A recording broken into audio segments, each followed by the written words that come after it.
Sonora é música no seu computador, celular e MP3 player quando e onde você quiser.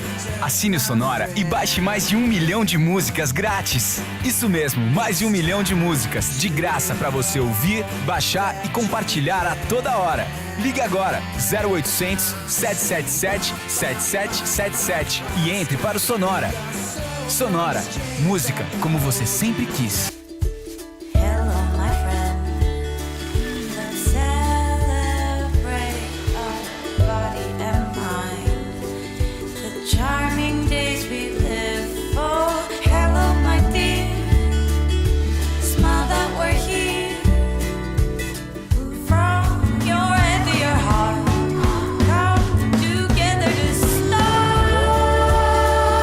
Unimed Porto Alegre, 40 anos. Meio romance, meio ficção, meio suspense, meio pastelão, meio ação, meio espacial, meio drama, meio policial, meio comédia, meio musical, meio aventura, meio tribunal. O Banricompras divide o ingresso do GNC Cinemas com você. Com o Banricompras você tem 50% de desconto até em sessão 3D. Meio Banricompras, meio GNC, seja qual for o filme, meio ingresso pra você. Aproveite.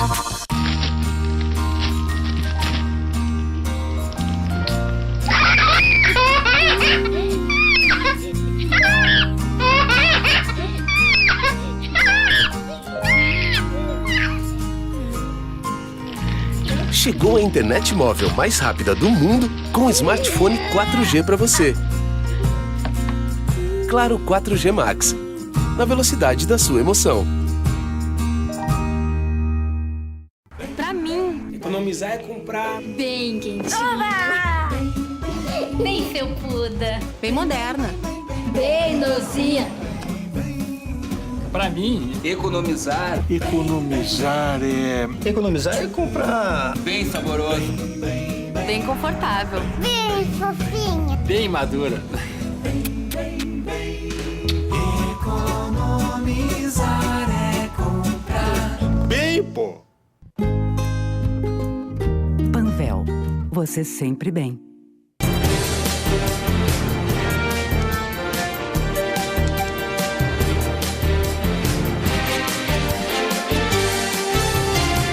Estamos no Hotel Renascença, em São Paulo, acompanhando o 4º Seminário Jurídico ACREF para a TV ACREF e para o Jornal do Consumidor. Nesta manhã do dia 26 de abril, temas importantes sendo discutidos. A abertura foi do Pancho, do Antônio Augusto, do Dr. Érico Sodré Quirino Ferreira, presidente da ACREF, novos desafios para a reforma do Judiciário, estratégias nacionais para reduzir litígios, palavra importantíssima do professor Flávio Cossi Caetano, secretário de Reforma do Judiciário. Tivemos agora o André Luiz Lopes dos Santos, consultor jurídico da ACREF. E, na segunda parte, após o coffee break, com Marc Brudi, Pierpolo Cruz Bottini e Antônio Augusto Rodrigues, presidente do COAF, questão da lavagem do dinheiro, sempre preocupando muito as instituições de crédito e financiamento, sistema bancário nacional, que são aliados do governo no combate à lavagem de dinheiro, inclusive com o lançamento de uma cartilha da ACREF hoje. Para a TV ACREF e Jornal do Consumidor, direto do Hotel Renascença, em São Paulo, Alexandre Appel.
O André Luiz Lopes dos Santos é consultor jurídico da ACREF, tem participado de diversas reuniões com PROCONs pelo Brasil inteiro e abordou, na sua palestra, tema que nós discutimos lá no Rio Grande do Sul, na plenária do Fórum de Defesa do Consumidor, agora deste mês, que é o Plandec, o Plano Nacional de Consumo e Cidadania.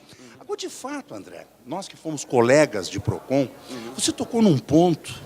É preciso que a defesa do consumidor seja encarada como uma política de Estado, porque existem diferenças muito grandes de interpretação. Eu acho, por exemplo, que o nosso PROCON de São Paulo, aqui o IDEC, tem uma tendência de generalizar situações que não são verdadeiras em alguns locais desse país. Veja, Alexandre, é um prazer estar falando com você, colega de PROCON de outras épocas. Quando a gente fala num programa nacional, o mercado de consumo, quando a gente fala no setor financeiro especificamente, nós estamos falando de corporações que, em regra, atuam em todo o país e que têm políticas para todo o país. Então, na medida em que nós vivemos numa estrutura federativa, cada estado tem a sua autonomia, tem a sua estrutura de defesa do consumidor. Quando nós pensamos no país e pretendemos, como disse o secretário, com extrema propriedade, reduzir a litigiosidade...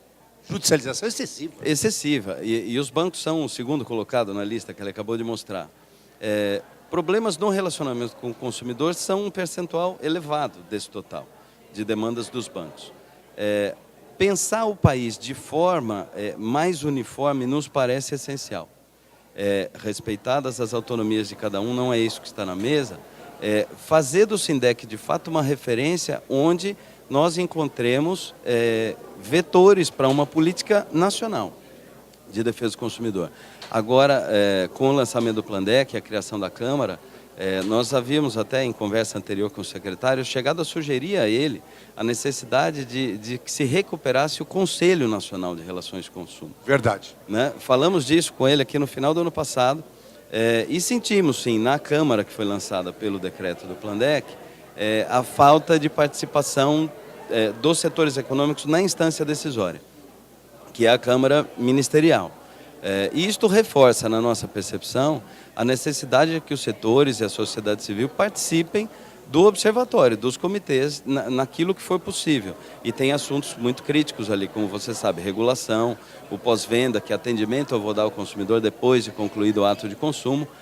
Mas, de modo geral, para nós é com muita satisfação que a gente vê, de fato, a defesa do consumidor assumiu uma posição de destaque como política pública. Nós trabalhamos por isso muito tempo. Muito tempo. Desejamos, durante muito tempo, que fosse realmente uma política de Estado. Sem dúvida. Quem quer contato com o André, eu estou colocando na tela, nesse momento, o site da ACREF. Perfeito. Faz contato com a ACREF, com o Pancho, conosco, no Consumidor RS, também está na tela, www.consumidorrs.com.br.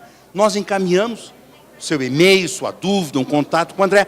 Acho importante que o sistema financeiro, a Associação Nacional das Instituições de Crédito, Financiamento e Investimento, tenha o apoio em você, né, para fazer essa interface com os PROCONs, com o Sistema Nacional. Parabéns, André, pelo teu trabalho. Eu agradeço a oportunidade e estamos à disposição na CREF. Com muita satisfação a gente vê, ao longo dos últimos anos, o tema defesa do consumidor, de fato, ganhando um espaço muito grande na agenda política do país. E agora, recentemente, todo ano, no dia 15 de março, é o Dia Internacional do Consumidor, alguma espécie de comemoração se faz, e neste ano a presidente Dilma participou diretamente desse evento e lançou o Plandec, o Plano Nacional de Consumo e Cidadania. E o fez, em termos jurídicos, com base em 2 decretos, um deles instituindo o Plandec e o outro trazendo algumas regras novas para o comércio eletrônico. Simultaneamente aos decretos, na mesma data, trazendo para o nosso contexto, o mercado financeiro, também o Conselho Monetário Nacional editou, na mesma data, 3 novas resoluções, todas elas focadas em transparência no relacionamento com o consumidor, trazendo um novo patamar de exigência, de clareza em contas correntes, no CET, nas operações de câmbio, e o foco, de fato, é sempre aumentar a chance do consumidor compreender o que é que ele está fazendo no seu relacionamento com o setor financeiro. Dentro do plano, são 3 as principais frentes de atuação que o governo coloca como agenda nos decretos. A primeira delas, totalmente em linha com a fala do secretário, prevenção e redução de conflitos. E aqui, mais uma vez, a questão do diálogo é fundamental para isso. Diálogo institucional mesmo, entre o setor, entidades como a própria CREF, como nós fazemos habitualmente, e a Senacom, a Secretaria Nacional do Consumidor, que é o órgão de coordenação do sistema de defesa em todo o país. Há também uma agenda de regulação e fiscalização. O pano de fundo aqui é tentar aproximar a defesa do consumidor dos agentes reguladores, dos setores regulados da economia, e fortalecimento dos órgãos que integram o Sistema Nacional de Defesa. O foco principal aqui são os PROCONs, os órgãos executivos dessa política nacional, mas dentro do sistema estão também, por exemplo, as defensorias. A do Rio de Janeiro, por exemplo, na área de defesa do consumidor, seguramente a de atuação mais antiga e destacada do país. E em cada uma dessas frentes, há uma série de assuntos que chamam a atenção pela sua relevância. O primeiro deles que a gente destaca aqui é aprimoramento dos serviços de pós-venda. Esse tem sido um tema extremamente crítico para a defesa do consumidor. Eu trouxe muita gente para o mercado de consumo, os padrões de consumo e os níveis de consumo aumentaram muito. Como é que eu faço para lidar com esse consumidor depois do consumo, quando ele tiver um problema? Quais são os canais pelos quais eu vou me relacionar com ele e administrar problemas que advirão desse relacionamento. Garantia de efetividade da execução das multas dos PROCONs. Esse é um tema sempre muito crítico para os setores da economia em geral. A gente tem assistido a um aumento do volume de multas e dos valores das multas dos PROCONs.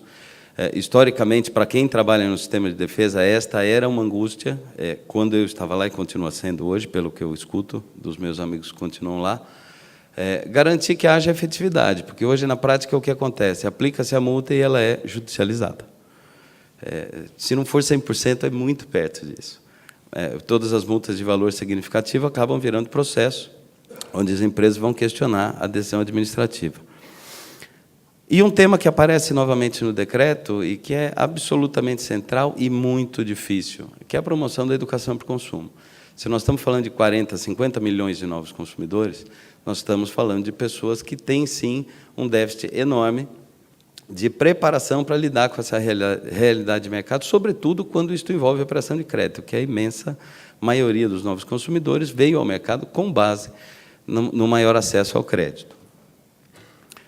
Dentro dessa estrutura instituída pelo decreto, foi criada a Câmara Nacional de Relações de Consumo. É uma instância decisória responsável por fazer acontecer tudo aquilo que se planeja por meio do Plandec. Na composição da Câmara, só há representantes do governo. E a Câmara é a instância decisória do plano, né? Então, tanto por parte dos setores produtivos quanto das entidades civis do consumidor, defesa do consumidor, houve um questionamento do tipo: onde estamos nós neste processo?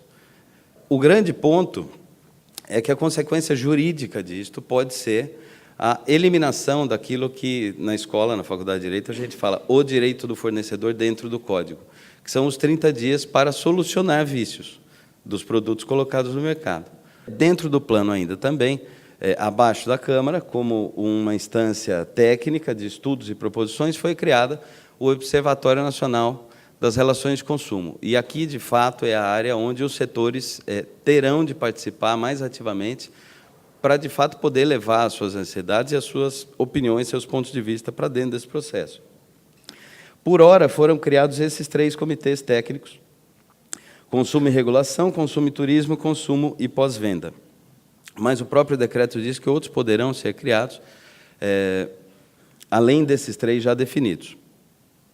Regulação, o objetivo é aproximar mais os reguladores, no nosso caso, o Banco Central, e no mesmo dia do plano foram editadas aquelas resoluções, acho que vale claramente como um sinal para nós. E um tema que está no coração do plano, embora no decreto ele apareça de forma muito sutil, mas ele está no centro do plano, é o fortalecimento dos órgãos de defesa do consumidor. E, nesse cenário, há uma proposta clara por várias frentes de fortalecimento desses órgãos. Agora, recentemente, houve até uma audiência pública sobre esse projeto de lei que está aí, que é de origem do Executivo e especificamente focado em aumentar o poder dos PROCONs. De que forma?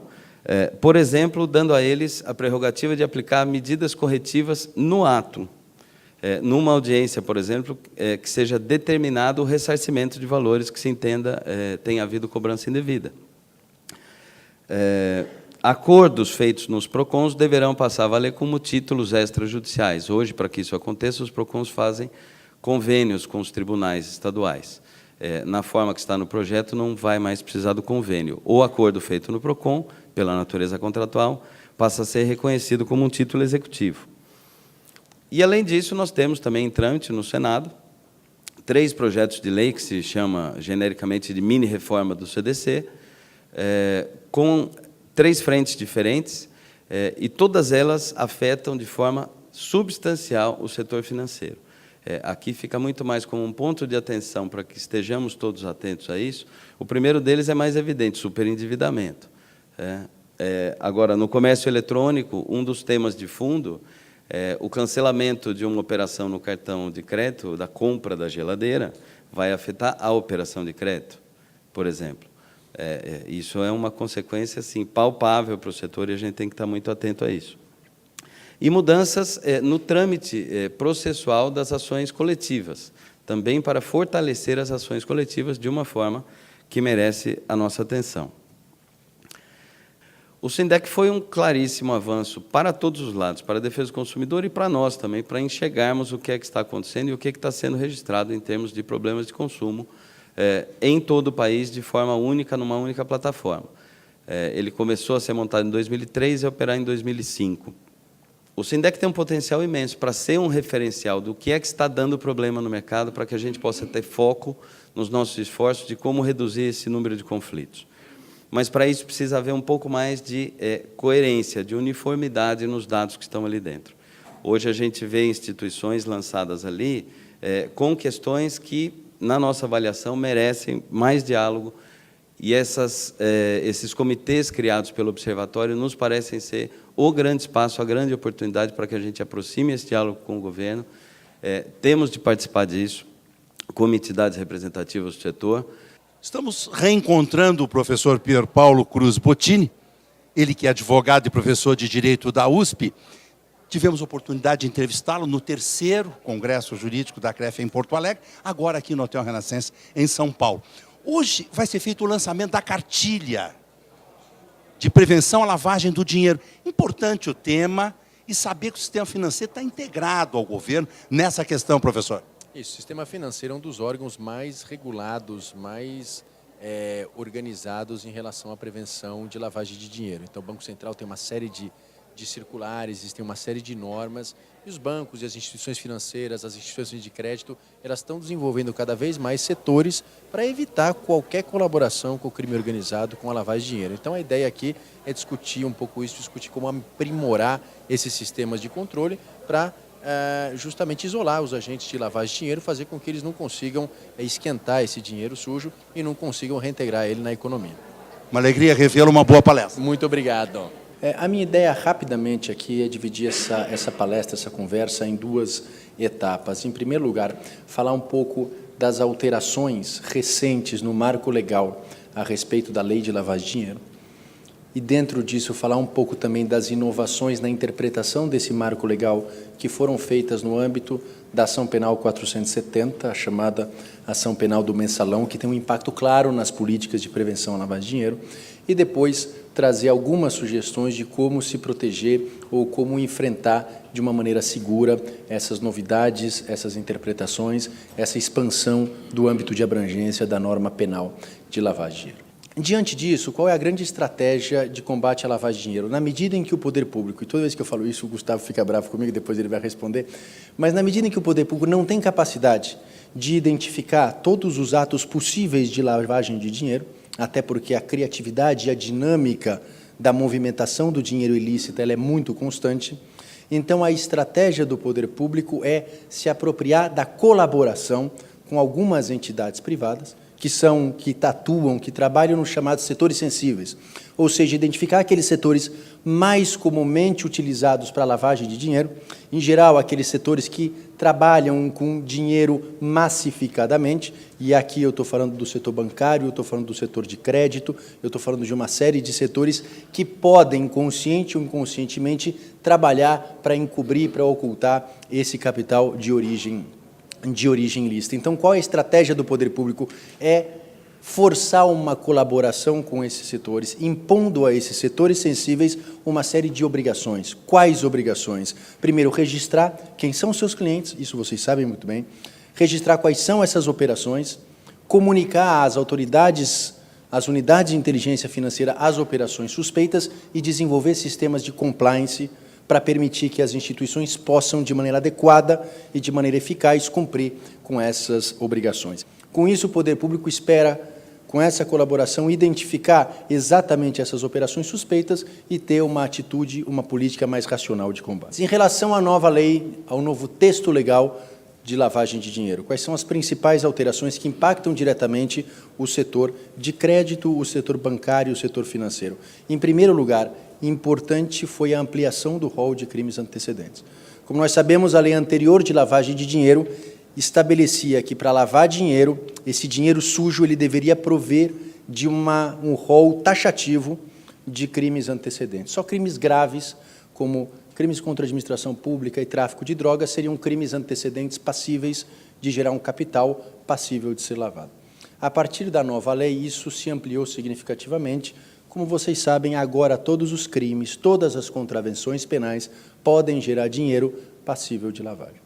O que isso impacta diretamente o setor de compliance e o setor financeiro? Eu acho que, especificamente, a definição de que crime fiscal pode ser um crime antecedente de lavagem de dinheiro. Segunda questão, essa ampliação de rol de crimes antecedentes está trazendo alguns efeitos práticos importantes para o processo de crimes de lavagem de dinheiro. Especificamente agora, quando eu aumento o número de crimes antecedentes, é evidente que eu vou aumentar o número de processos por lavagem de dinheiro. E quando eu aumento o número de processos de lavagem de dinheiro significativamente, eu percebo ou começo a perceber a incapacidade das varas especializadas de lavagem de dinheiro de dar conta desse processamento.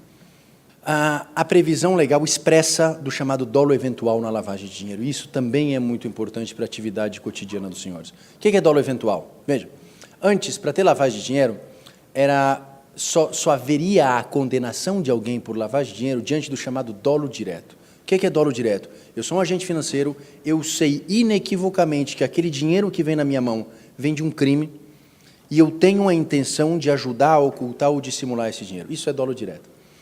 Pois bem, o que é dolo eventual? É quando o dinheiro chega na minha mão e eu não tenho certeza se ele vem de um crime ou não. Eu suspeito. Eu tenho uma razoável suspeita. Nesse caso, se ainda assim eu colaborar com o seu encobrimento, eu estou ou não praticando lavagem de dinheiro.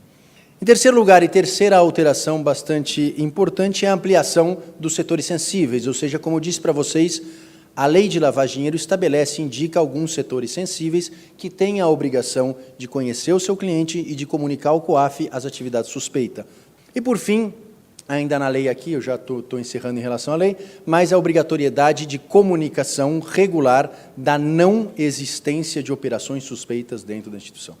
Portanto, agora eu não tenho que comunicar só a operação suspeita, mas também tenho que comunicar a não existência de comunicação suspeita. Isso vai exigir a criação de estruturas e de um sistema maior de comunicação. Mas, enfim, a ideia é trazer um pouco desse cenário só para dizer que isso não significa, evidentemente, que toda a atividade bancária ou de crédito é uma atividade que vai necessariamente levar as pessoas a uma condenação criminal. O que eu quero dizer é, efetivamente, há aí um novo cenário, e para esse novo cenário, para evitar aí uma responsabilidade criminal, uma responsabilidade administrativa, uma crise de imagem muito grande, me parece aqui fundamental para evitar ser atingido por essa expansão da interpretação da norma penal, me parece fundamental aqui o desenvolvimento de um sistema de compliance. O que é o compliance? É um setor ou é um profissional que é fundamental em todos esses ramos de atividade de setores sensíveis, ou seja, alguém que se dedique exclusivamente a conhecer essas normas, a conhecer as regulações, as resoluções, a conhecer a jurisprudência a respeito dessas normas e que possa, o tempo inteiro, estar municiando a entidade ou a instituição financeira de elementos para evitar uma responsabilização criminal. Ou seja, a ideia de desenvolver um sistema de compliance não é uma mera formalidade, não é um mero capricho, mas hoje em dia me parece fundamental ainda mais, porque está tramitando no Congresso Nacional um projeto de lei que traz a responsabilidade das pessoas jurídicas por atos de corrupção. E, a partir daí, quando a pessoa jurídica demonstrar que ela tem um sistema de compliance funcionando e adequado e razoável, é muito provável que ela consiga se eximir de uma responsabilidade criminal por isso. O setor de compliance custa? Custa. É um custo a mais? É um custo a mais. Mas me parece que ele tem dois benefícios, e aqui já estou encerrando, fundamentais. Em primeiro lugar, ainda que ele custe mais, ele vai economizar, e ele é bem mais barato do que responder a um processo criminal.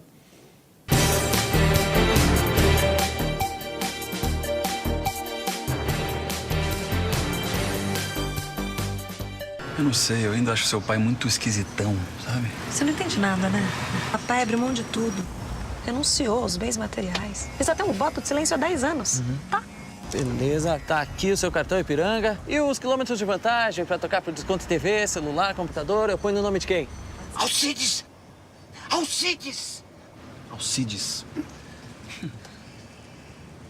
Ipiranga, um lugar completo esperando por você. Quem ama e trabalha a madeira, utiliza Gimo Protecolor UV. É a base d'água, sem cheiro, com secagem extra rápida, deixando aparente os veios da madeira. Gimo Protecolor UV, qualidade comprovada. Meio romance, meio ficção, meio suspense, meio pastelão, meio ação, meio espacial, meio drama, meio policial, meio comédia, meio musical, meio aventura, meio tribunal. O Banricompras divide o ingresso do GNC Cinemas com você. Com o Banricompras você tem 50% de desconto até em sessão 3D. Meio Banricompras, meio GNC, seja qual for o filme, meio ingresso pra você. Aproveite. Informe Sulpetro. Combustíveis envolvem sérios riscos de acidentes. Por isso, é importante seguir as normas de segurança no manuseio e na certificação dos equipamentos. Utilize apenas produtos adequados e siga rigorosamente as orientações de uso. Tentar economizar ou tirar vantagem pode resultar em sérios prejuízos pessoais e materiais. Sulpetro, sempre ao lado da revenda e do consumidor gaúcho.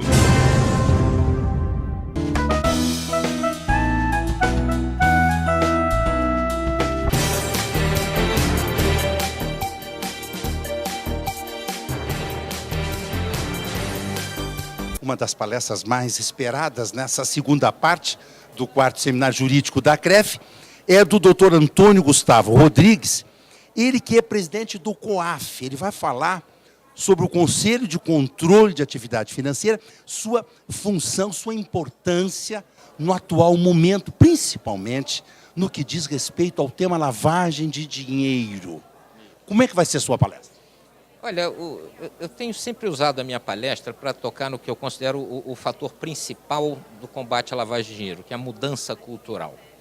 Que o combate à lavagem de dinheiro não é apenas mais um tipo penal, como é, sei lá, o sequestro relâmpago, alguma coisa assim. Não, ele além do teu tipo penal, ele tem toda uma mudança de cultura das pessoas, das empresas, e aí das pessoas de bem, não do bandido, mas das pessoas de bem para que elas não ajudem o bandido. Mas não é que ajudem voluntariamente, senão elas seriam bandidos claro, também. Seriam bandidos. Mas que elas não ajudem por, às vezes, fechar os olhos para certas coisas. Então, isso é que eu acho que é o grande desafio, que as pessoas entendem que elas sim têm como ajudar, mas sem precisar sair correndo atrás de bandido, nada disso. Elas simplesmente trabalhando como pessoas de bem, cumprindo o seu papel, né? Então, aí nós temos as instituições financeiras, agora, por exemplo, revendedoras de automóveis, por exemplo, joalherias, etc. E vários setores da economia hoje em dia têm que colaborar. E essa colaboração, no fundo, é isso, é se preservando, entendeu? Não se envolva.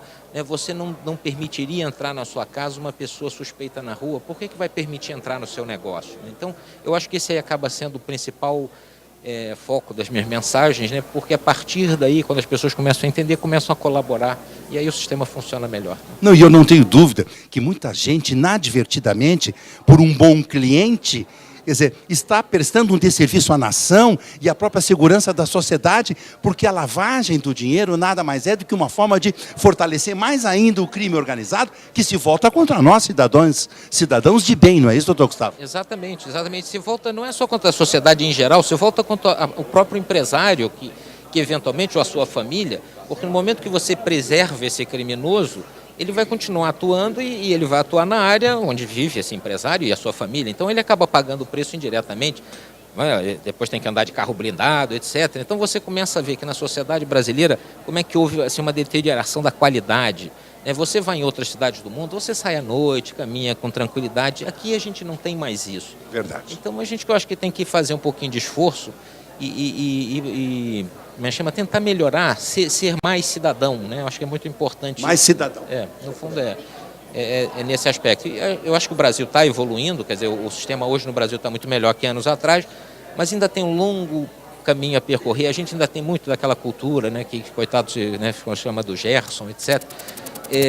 O problema, eu até brinco, né, que o pessoal chama que o negócio do Gerson quer levar vantagem. O Gerson, na verdade, não está errado. Quem está errado é a interpretação que as pessoas dão de levar vantagem. É que levar vantagem não é um conceito de curto prazo, tipo assim, vou dar um golpe nesse meu cliente, aí ganho mais dinheiro. Se você for honesto, você vai ter muito mais clientes, vai ganhar muito mais dinheiro. Então, a questão de levar vantagem é ótimo, só que tem que olhar isso no longo prazo. Então é isso. O médico é aquela coisa assim, com imposto ou sem imposto. Aí você vai pegar o recibo, né, do médico, ou sem recibo, né? Então, você cada vez que está contribuindo para isso, você de certa forma está concordando com essas coisas. E depois você vai criticar o quê? O político corrupto. É verdade. Então, assim, o sujeito está assim, eu paro aqui mais perto porque não preciso andar. Aí depois dá um dinheirinho lá para o guarda. Então, assim, você tem que também ajudar no seu comportamento que as coisas andem no trilho, né? O guarda vai multar, multa, você agiu errado, então assuma, pague a multa e depois da próxima vez não faça errado, porque aí você vai ter bons argumentos para ele não te multar, né? Então, não é tão caro assim, não. É verdade, é verdade. Boa palestra, obrigado. Parabéns pelo seu trabalho. Muito obrigado, eu que agradeço. Do ano passado para cá, a grande mudança foi a lei, e, em decorrência dela, algumas regulações, né? E o ponto principal, o Pierre Paulo já mencionou, é esse parágrafo 1º da lei, que fala que incorre na mesma pena quem inclui, né, na atividade econômica recursos de origem ilícita, né? Então, saiu aquela pequena expressão, né, do que sabe serem de origem ilícita, e agora falou de origem ilícita. Então, vem a questão assim, você tem que estar preparado para lidar com isso. A preocupação aqui é o seguinte, como é que você se livra de uma imputação de lavagem de dinheiro? Mostrando que você foi diligente. Tá? A frase que ele usa, no fundo eu achei muito interessante, é isso. A diligência afasta a negligência. Tá?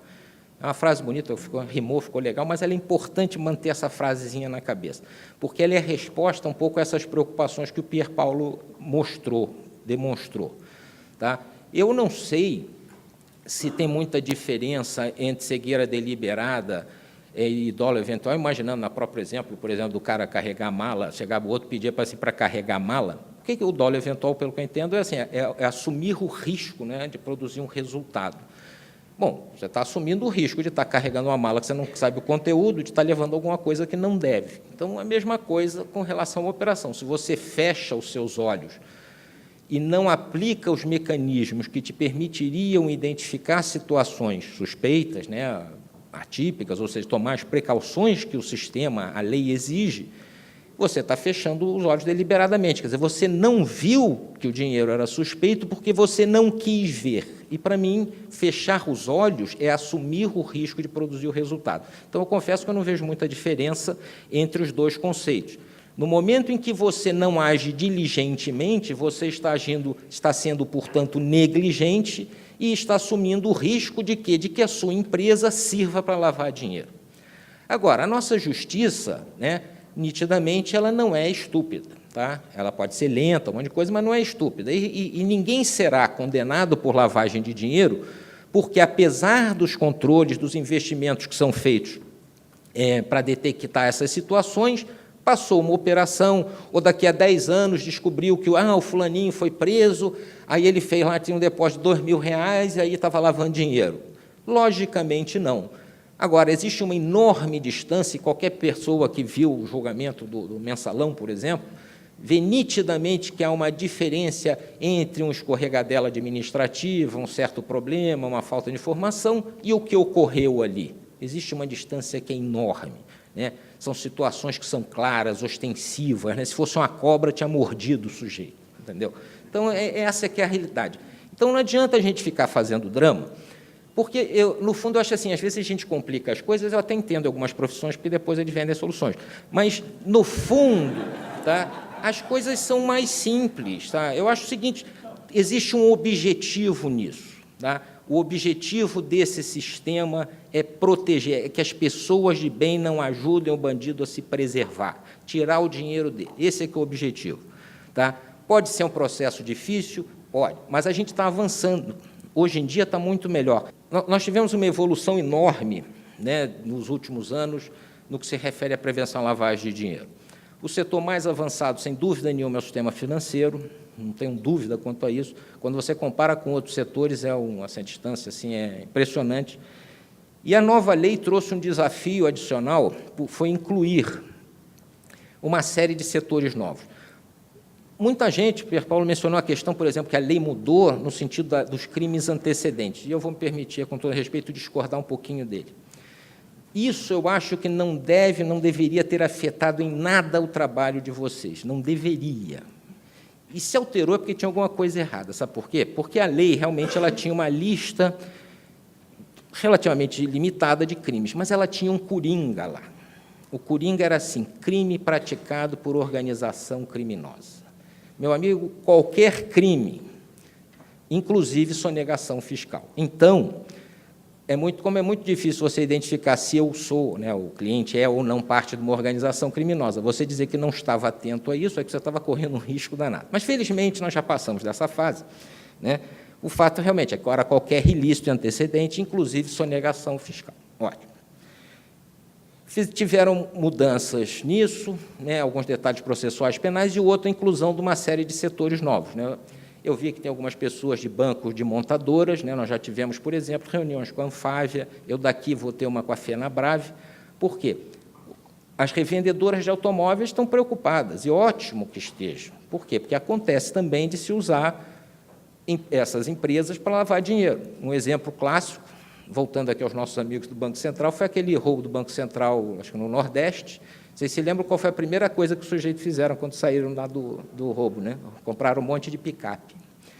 Então, assim, o sistema visa isso, proteger, ou pelo menos criar um canal para que essas pessoas saibam o que fazer. Quer dizer, puxa, pode ser que o dono lá tenha achado estranho o sujeito ir comprar as picapes, mas ele não tinha um canal para encaminhar essa informação. Agora ele tem. Né? Agora ele tem que se preparar para isso e informar. Então, assim, eu acho que a gente teve grandes avanços com essa lei e, ao mesmo tempo, temos grandes desafios ainda. Né? O COAF ainda não mudou de tamanho, né, desde que eu cheguei lá, pelo menos, então a gente continua basicamente do mesmo tamanho. Agora, a gente tem trabalhado cada vez mais para melhorar a qualidade das comunicações. Né? Eu sempre chamo a atenção, ontem eu tive até no Centro de Inteligência do Exército, e eles concordam comigo que tem duas coisas que atrapalham o trabalho de inteligência. Uma é logicamente, falta de informação. O outro é o excesso de informação, especialmente informação ruim. Né? Então, é importante que os setores aprendam a produzir melhor informação, não mandar só para se livrar da informação, não, pô, mandei, já me livrei do negócio. Não que a gente se importe em receber, eu até sempre falo, na dúvida, manda. Mas, puxa vida, tenha dúvidas razoáveis, entendeu? Não manda só para dizer que mandou, porque realmente você não está contribuindo com coisa nenhuma, né? Não está enganando ninguém. Secretário da Reforma do Judiciário, doutor Flávio Caetano, muito importante na sua palestra, o senhor tocou no desenvolvimento de estratégias nacionais para reduzir litígio. A judicialização no Brasil é demais. Os tribunais lotados de processos, morosidade, a importância dos órgãos de defesa do consumidor para harmonizar essas relações, acordos, mediações, enfim. O que o senhor está vislumbrando a médio prazo para o nosso país, já que a curto prazo, eu sei que o senhor está trabalhando muito em diversas frentes, secretário. Realmente, não se resolve esse problema do dia para a noite. É um processo, e como todo processo tem começo, meio e fim, e ele depende fundamentalmente de ações integradas. Ninguém faz nada sozinho. Então, o que nós estamos observando? O Brasil está numa fase já bem melhor do que antes. Nós já temos a essência, já temos a base. O que nós precisamos melhorar é a gestão. Então, para melhorar a gestão, nós temos que ter meios alternativos para a solução de disputas. Nós temos que fazer isso. O Brasil tem 90 milhões de processos, o que é quase que um processo para cada 2 pessoas. E claro que nem tudo aquilo que está em juízo precisaria estar. Então, se nós cada vez mais nos utilizarmos de transação, de mediação, de conciliação e de arbitragem, temos certeza que esse será um grande filtro para que o judiciário cuide apenas aquilo que é do judiciário e que o resto a gente resolva com uma cultura do consenso. Uma alegria revê-lo, vou lhe liberar, eu sei que o senhor está viajando para Brasília.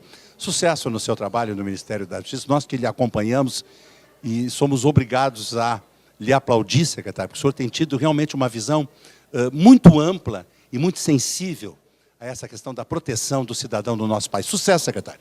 Muito obrigado. A justiça tem que ser para todos e o nosso dever é esse. Um abraço. Nossa Secretaria de Reforma Judiciária, eu já havia falado isso em tempos atrás, ela foi criada e completa agora. Aliás, é um bom momento para nós vermos aqui, porque nós completamos 10 anos agora.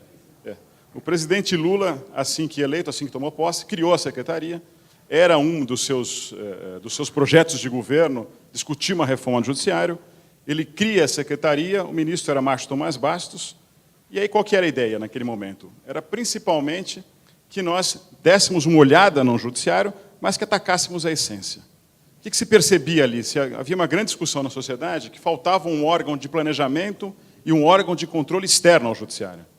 E se falava também que nós tínhamos nos tribunais superiores e, sobretudo, no Supremo Tribunal Federal, um grande congestionamento de causas. Nós temos hoje um órgão, sim, que tem função correcional, porque tem sua função disciplinar, o CNJ, mas mais do que isso, ele tem uma função de planejamento. Imaginem as senhoras e os senhores o que nós temos no Brasil, 91 tribunais que não se conversam. Como pensar a justiça como um todo se ninguém se conversa? Então, a ideia do Conselho Nacional de Justiça veio para ficar, para pensar a justiça com um planejamento estratégico, com metas, com indicadores. Como que está o sistema de justiça hoje, não só o judiciário. Como é o nosso sistema de justiça hoje no Brasil? Estamos todos felizes? Estamos todos confiantes na justiça? Sabemos que podemos ir ao Poder Judiciário e que teremos uma resposta capaz e no tempo devido? Ou ainda temos problemas? Quais são os nossos problemas hoje em relação ao sistema de justiça? Nós dissemos sempre que são 3 grandes problemas. O primeiro grande problema continua sendo esse da morosidade. Nós aprovamos a duração razoável do processo, mas continuamos, em média, com 10 anos de duração de um processo entre o seu ingresso, a sua distribuição e sua decisão final, em última instância, sem recurso. O que podemos fazer? Primeiro, temos que trazer o processo eletrônico. Mas não tem dúvida disso. O processo judicial eletrônico tem que ser implementado. Um país em que todo mundo declara seu imposto de renda de forma virtual. Um país em que todos nós votamos de forma eletrônica. E que tem hoje um exemplo para o mundo de uma eleição bem feita e com apuração recorde. Como que a gente está com um processo ainda na época do papel, em alguns tribunais, gente costurando o processo ainda? Nós temos que, claro, ter uma matriz única, e aí é o processo judicial eletrônico que o CNJ pensou, e levar isso para o país todo. E temos que saber o seguinte, isso é um processo. Se é um processo, não pode ser assodado e vir de cima a baixo e dizer, a partir de hoje, processo eletrônico no Brasil. Não é assim. Isso é uma transição. Nós saímos do papel, temos que ter os 2 sistemas coexistindo, né, o físico e o eletrônico, o virtual e o do papel, para que cheguemos plenamente ao virtual e ao eletrônico. O nosso momento agora é esse, de ainda estamos em coexistência dos 2 sistemas.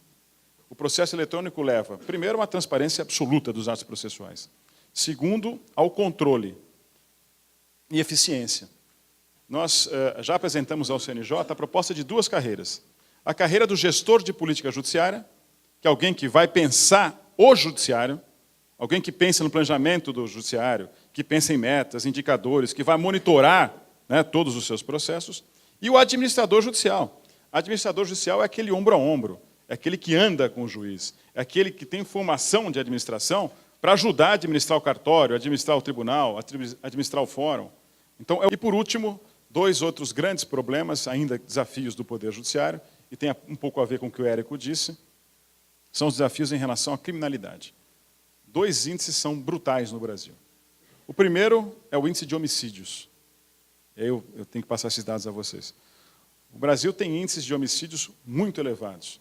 Nós temos, em média, 26 homicídios a cada 100 mil habitantes em nosso país. O máximo que a ONU tolera é de 10 homicídios a cada 100 mil habitantes. Então, o Brasil, em média, tem mais do que o dobro tolerável pela ONU. Mas, além de nós termos muitos homicídios, a nossa taxa de elucidação é muito baixa. Enquanto no mundo, os Estados Unidos têm 65% de taxa de elucidação, França 80% e Reino Unido 90%, o Brasil tem 8% de taxa. Nós conseguimos, em algumas situações, melhorar isso para 18%, mas a média é de 8%. Diante desse problema, o governo, aí, em conjunto com o CNJ, CNMP, e em conjunto com a OAB, nós resolvemos começar por Alagoas. Por que Alagoas? Porque Alagoas, a taxa de homicídio é 76 a cada 100 mil habitantes. Então, levamos para lá, por ser o pior estado brasileiro, levamos para lá um projeto chamado Brasil Mais Seguro. Qual que é a base desse projeto? Fortalecimento da polícia e integração de polícia com justiça. Em conjunto, levamos para lá peritos, capacitamos os policiais de lá, criamos um DHPP, que é a Delegacia de Homicídios, assumimos até o Disque 190, que eles não estavam tomando conta. Então, a polícia melhorou muito. Segundo, integração do judiciário. O judiciário não conversava com o Ministério Público, que não conversava com a Defensoria, que não conversava com a polícia, ninguém conversava com ninguém. A partir da nossa ida para lá, nós formatamos uma Câmara de Monitoramento. O que significa isso? Semanalmente, há uma sessão em que todos estão presentes. O Tribunal de Justiça, que é quem preside, com o Ministério Público, a Advocacia, a Defensoria e Polícia. Lá se discutem os fluxos e se vê o estoque de processos de homicídio. Em 7 meses que nós estamos lá, 2 números são muito impactantes. Primeiro, houve uma redução na taxa de homicídios em 35%. Então já houve uma diminuição de 1/3, mais de 1/3. Segundo, a taxa de elucidação de homicídios, que lá em Alagoas era de 4%, passou nesses 7 meses para 80%. Claro que houve um D0, né, daqui para frente. O homicídio, se você não pega nas 72 horas primeiras, fica muito difícil. Mas de 4% passamos para 80%. O que mostra que com uma política perene, uma política constante de integração e de investimento, é possível, sim, a gente mudar a realidade no país. E o último problema nosso, que tem a ver, tangencia a maioridade penal, é o nosso problema carcerário. Números. Desculpem se eu estou dando muitos números para vocês, mas eu acho que é importante para a gente aqui ter a ideia da grandeza das coisas. O Brasil tem hoje 550 mil presos. 550 mil pessoas presas. O Brasil é o 4º país do mundo em população carcerária. Porque tem 3 situações que devem ser observadas. Primeiro, crime de maior potencial ofensivo, não há dúvida. O crime de maior potencial ofensivo tem que haver reclusão. Segundo, há crimes de médio ou baixo potencial ofensivo. Nessas situações, nós temos que aplicar as penas alternativas e as medidas cautelares. Porque a partir do momento que se coloca no sistema alguém que não deveria estar no sistema, nós vamos colocar essa pessoa numa outra situação. Então, não temos que levar para o sistema, tem que tirar. Terceira situação é a mais absurda de todas. Alguém que esteja preso além da sua pena.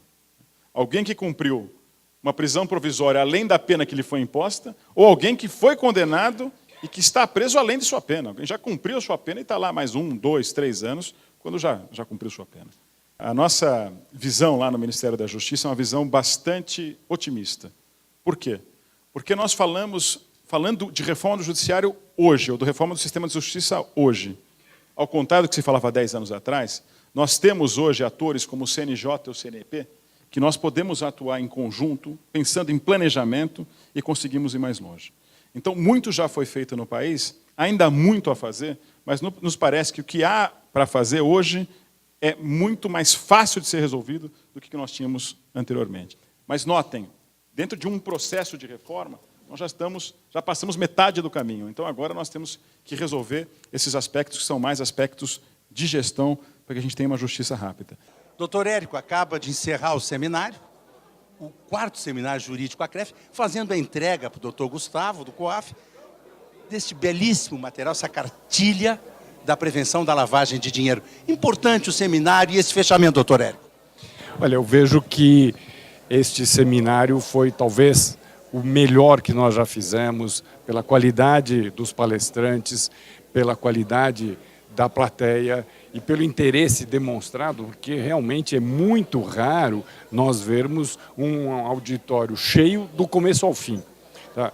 E culminou com a cartilha que foi difícil, nos tomou longos meses para que a gente pudesse fazer um texto claro e eficiente.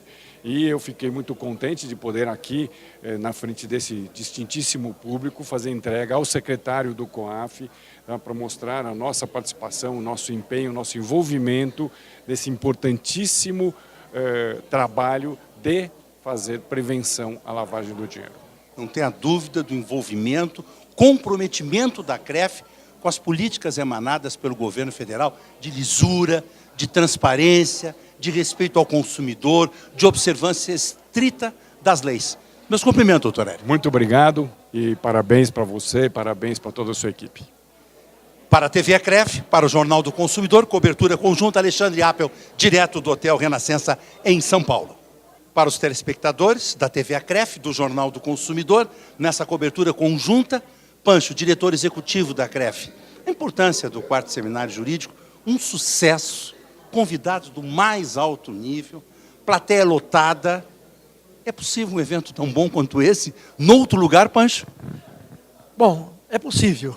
E todos os esforços nós faremos para que isso aconteça. Realmente, você falou bem, a categoria e a experiência, o conhecimento dos palestrantes valeu muito. Isso é que é muito importante. E a CREF está fazendo o que ela tem que fazer. Ela tem que trazer quem conhece e transmitir esse conhecimento. Porque você sabe, não adianta só ter o conhecimento, nós temos que transmiti-los para que a gente tenha o Brasil com uma educação melhor, uma situação melhor. E o público aqui, os executivos de primeira linha, acho que aproveitaram muito, porque realmente foi um evento com palestras maravilhosas. Agora, a próxima, a gente tem que fazer pelo menos igual e melhorar mais ainda. Eu não tenho dúvida. E é o compromisso da CREF com o seu associado. Isso é que é mais importante. Exatamente. A CREF tem se esmerado e trabalhado eficazmente para que a gente possa apresentar aos nossos associados, trazer o bom e do melhor na área de sistemas, na área financeira, na área jurídica, enfim, servindo ao associado, que é isso que nós temos que fazer. A razão de ser da CREF é servir ao associado e, paralelamente, também servir a sociedade. Meus cumprimentos. Muito obrigado. Até uma próxima.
Trabalho com compra de imóveis, sou um investidor.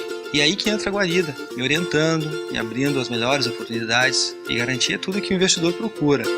Durante a faculdade de medicina, eu já sonhava com o meu consultório. Foi um projeto que a Guarida me ajudou a concretizar. O dia a dia da Guarida não é feito apenas de imóveis e condomínios. É feito de sonhos e projetos de vida. Guarida Imóveis. Tudo que a gente faz é por você. Pra mim, economizar é comprar bem quentinho. Bem felpuda. Bem moderna. Bem docinha.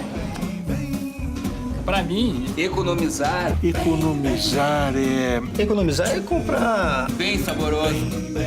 Bem confortável. Bem fofinha. bem madura. Economizar é comprar Bem, pô.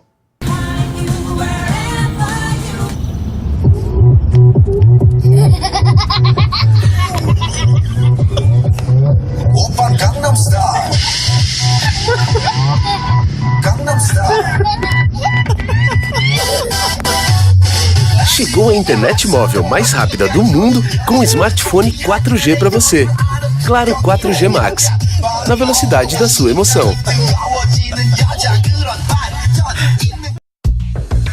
Meio romance, meio ficção, meio suspense, meio pastelão, meio ação, meio espacial, meio drama, meio policial, meio comédia, meio musical, meio aventura, meio tribunal. O Banricompras divide o ingresso do GNC Cinemas com você. Com o Banricompras você tem 50% de desconto até em sessão 3D. Meio Banricompras, meio GNC, seja qual for o filme, meio ingresso pra você.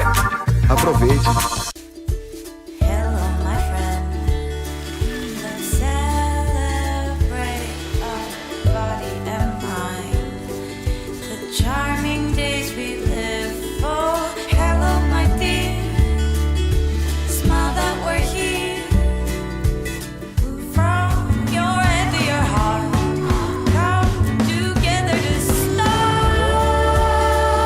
Unimed Porto Alegre, 40 anos. Negócio de comprar combustível pela internet, hein? Vem aqui, enche o tanque rapidinho, gasolina original aditivada. Ah, e o posto ajuda a natureza. Opa! E tem até um cartão carbono zero, hein? Quanta modernidade. Moderno, né? Ó, elogia lá teu chefe, hein? Elogio o chefe. Ô, chefe. Chora. Você tá lindão hoje, hein?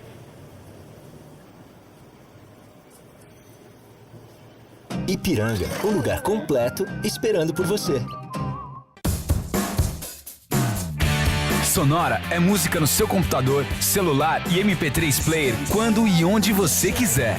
Assine o Sonora e baixe mais de 1 milhão de músicas grátis. Isso mesmo, mais de 1 milhão de músicas de graça para você ouvir, baixar e compartilhar a toda hora. Ligue agora 0800 777 7777 e entre para o Sonora. Sonora, música como você sempre quis. Panvel, você sempre bem.